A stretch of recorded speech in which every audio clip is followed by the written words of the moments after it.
சுவரொட்டியை நல்லா கழுவி ஒரு குக்கரில் தண்ணி ஊற்றி உப்பு மஞ்சத்தூள் சேர்த்து 2 விசில் வச்சு எடுத்துக்கலாம். இப்படி செய்கிறனால சுவரொட்டியில் இருக்கிற பிளட் உள்ள திக்காயிரும். கட் பண்ணுறப்ப ரத்தம் லீக் ஆகாமல் இருக்கும்.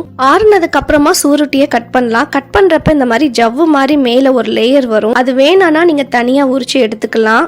தேவையான சைஸில் கட் பண்ணிட்டு ஒரு பேனில் நல்லெண்ணெய், 1/4 டீஸ்பூன் சீரகம், 1/4 டீஸ்பூன் சோம்பு, கொஞ்சமாக கருவேப்பிலை, இடிச்ச இஞ்சி பூண்டு பேஸ்ட் 1 ஸ்பூன் சேர்த்து 2 நிமிஷம் நல்லா பச்சை வாசனை போக வதக்கிட்டு 3 வரமிளகா, ஒரு பெரிய வெங்காயம் நீல வாக்கில் கட் பண்ணி பொன்னிறமா வறுத்துக்கலாம். இப்போ கட் பண்ண சூரொட்டியை சேர்த்துட்டு தேவையான அளவு மிளகுத்தூள் சேர்த்துட்டு சூரொட்டி வேக வச்ச தண்ணியவே சேர்த்து ஆட் பண்ணி மூடி வச்சு வேக வைக்கலாம்.